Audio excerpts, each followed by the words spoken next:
হ্যামস্টারে 1 million সবাই পাবেন। ভিডিওটি পুরোটাই দেখুন, তাহলেই বুঝতে পারবেন কিভাবে।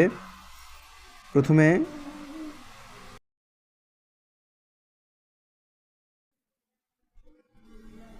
ট্যাব 5 দেখেন লেখা আছে, সেখানে প্রথমে চাপ দেবেন, ডেইলি চেপার আসবে, একটা ডট ই, এরপরে একটা লং স্টেপ টি, চারটা ডট এইচ, একটা ডট ই, একটা ডট লং প্রেস, আবার ডট আর, একটা dot E, dot dot long press U, long press M. ধন্যবাদ সকলকে। অবশ্যই চ্যানেলটি সাবস্ক্রাইব করে পাশে থাকবেন।